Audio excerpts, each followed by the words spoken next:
দিদির সাইকেলে চেপে আঁকার ক্লাসে যাচ্ছিল ভাই। যাওয়ার পথে ট্রাক্টরের ডালা মাথায় লেগে রাস্তায় ছিটকে পড়ে মর্মান্তিকভাবে মৃত্যু হলো তার। আজ রবিবার সকালে এই ঘটনাটি ঘটেছে তারকেশ্বর থানার অন্তর্গত বালিগড়ি 2 নম্বর গ্রাম পঞ্চায়েতের অন্তর্গত মনোহরপুর এলাকায়।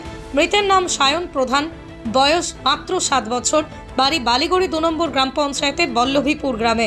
স্থানীয় সূত্রে জানা গেছে, ব্যাগে করে আঁকার সামগ্রী নিয়ে দিদির সাথে সাইকেলে চড়ে আঁকার ক্লাসে যাচ্ছিল সায়ন। দুই ভাই বোন মিলে গ্রামের রাস্তার ভিতর দিয়ে যাচ্ছিল, কিন্তু গ্রামের রাস্তার মধ্যেই ঢুকে পড়েছিল একটি ট্রাক্টর, আর সেই ট্রাক্টরের ডালা লেগে সায়ন ও তার দিদি রাস্তায় ছিটকে পড়ে। দুর্ঘটনার পর স্থানীয় বাসিন্দারা দুজনকে উদ্ধার করে তারকেশ্বর গ্রামীণ হাসপাতালে নিয়ে গেলে কর্তব্যরত চিকিৎসকরা সায়নকে মৃত বলে ঘোষণা করেন। সায়নের দিদি দীপ্তি প্রধান হাসপাতালে চিকিৎসাধীন রয়েছে। এই ঘটনায় ঘাতক ট্রাক্টর সহ চালককে আটক করেছে পুলিশ।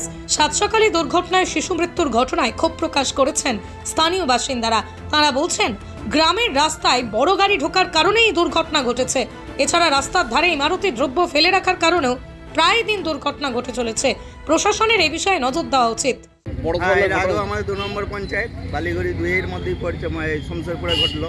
ওইটাও স্কুল ছাত্র ছিল, এখানেও স্কুলে টিউশনই যাচ্ছিল আর কি বাচ্চারা। এই যে বারে বারে এরকম দুর্ঘটনা ঘটছে, হ্যাঁ বারে বারে আমরা পঞ্চায়েতের কাছে অনুরোধ করছি যাতে এই যে গ্রামীণ রাস্তাগুলো ঢোকার যে জায়গাগুলোয় অবশ্যই করিডোর করা উচিত, যাতে বড় গাড়িগুলো না ঢুকতে পারে। এতে কি হচ্ছে, বাচ্চা স্কুলের ছেলেদের এরকম দুর্ঘটনা বাড়তেই থাকবে আগামী দিন। পঞ্চায়েত একদিন মাইকিং করলো যে রাস্তার সাইডে যাদের ইট বালি টঞ্চিপ আছে সরিয়ে নেবে, কিন্তু কেউ কর্ণপাত করেনি। পঞ্চায়েত একবার মাইকে ঘোষণা করে দিয়ে খালাস, আর কিছু করছে না। এগুলো আমরা দাবি রাখছি পঞ্চায়েত প্রধান এবং যারা দায়িত্বে আছে যে অবশ্যই রাস্তার গায়ে, বিশেষ করে যাদের ইট বালি টঞ্চিপ ব্যবসা করছে, কেউ বাড়ি করছে, আমরা দেখছি এখন আবাস যোজনা হচ্ছে, রাস্তার মধ্যে টঞ্চিপ মশলা মাখছে। এগুলো কি সিস্টেম? এইভাবে তো আমাদের বাড়ির ছেলেদের আমাদের যে দুর্ঘটনায় বাড়তেই থাকবে। এইগুলো আমরা বারবার অনুরোধ করছি পঞ্চায়েতকে যে এইগুলো একটু লক্ষ্য নজর দেওয়ার জন্য। রাস্তার গায়ে একটু বাম্পারে যাওয়ার মতো সেখানে বড় পোলটা দিয়ে রেখে দিয়েছে। কি নাম? আমার নাম আব্দুল লতিফ। এই দুর্ঘটনা থেকে শিক্ষা নিয়ে কড়া ব্যবস্থা গ্রহণের কথা জানিয়েছেন তৃণমূল কংগ্রেসের স্থানীয় বুথ সভাপতি শেখ শহীদ আলী।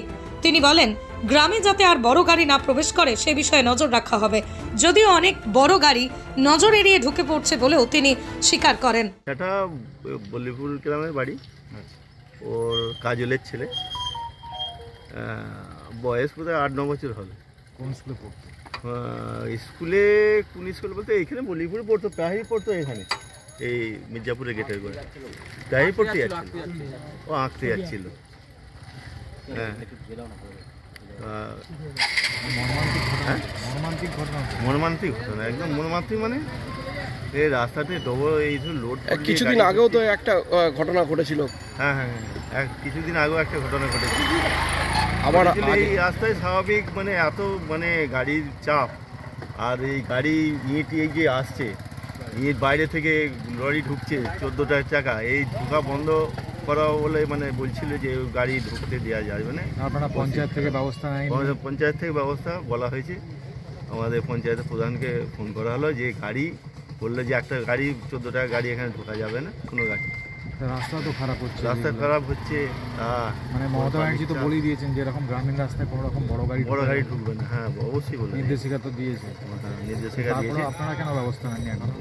আমরা ব্যবস্থা বলছি, এখানে বোর্ড লাগিয়েছি, তবু গাড়ি রাত্রেবেলা ঢুকে যাচ্ছে, কিন্তু সেটার জন্যে নজর রাখতে বলছে যে কোনো গাড়ি ঢোকা যাবে না। বলছি, আপনি তো অঞ্চল সভাপতি, আপনারও তো একটা দায়িত্ব আছে। হ্যাঁ, দায়িত্ব নিশ্চয়ই আছে। তাহলে সেক্ষেত্রে এই যে গাড়িগুলো ঢুকছে সেগুলো ব্যবসায়িক স্বার্থে ঢুকছে। হ্যাঁ, ব্যবসায়িক স্বার্থে মুর্শিদাবাদ থেকে এসে ঢুকে যাচ্ছে। সেই গাড়ি আমি ওখান থেকে ধরে ওখানে মানা করে ওই গাড়িটা ঢুকায়নি ওই রাস্তায়, ওই ছোট রাস্তা পর্যন্ত ঢুকিয়ে দিচ্ছে গাড়ি আমাদের পজিশন। এরপরে তো আমাদের আছে নিশ্চয়ই। এই যে একটা মর্মান্তিক দুর্ঘটনা, এই যে একটা প্রাণ গেল, এরপর কি আপনারা ব্যবস্থা নেবেন? হ্যাঁ, নিশ্চয়ই ব্যবস্থা বললে কড়াকড়ি ব্যবস্থা থাকবে। এখানে এই রাস্তায় কোনো ভারী গাড়ি ঢোকা যাবে না। আপনার স্নেহের সন্তানের শিক্ষা নিয়ে কি আপনি চিন্তিত রয়েছেন? কোন স্কুলে ভর্তি করাবেন তাকে তা ঠিক করতে পারছেন না? তাহলে আর দেরি কেন? আজই আসুন সারদা বিদ্যাপীঠে। আইসিএসসি, আইএসসি সিলেবাস অনুসারে আন্তর্জাতিক মানের সম্পূর্ণ ইংলিশ মিডিয়াম স্কুল হলো Sarada Vidyapith. Smart class, play zone, play house, পর্যাপ্ত কম্পিউটার, পরিশ্রুত পানীয় জল, সিসি ক্যামেরা, সুবিশাল campus, library, convent educated teaching staff ছাড়াও একাধিক সুযোগ সুবিধা রয়েছে সারদা বিদ্যাপীঠে। প্লে গ্রুপ থেকে দ্বাদশ শ্রেণী পর্যন্ত পাঠ্যক্রম রয়েছে এই প্রতিষ্ঠানে। ঠিকানা বসন্তপুর, আরামবাগ, হুগলি।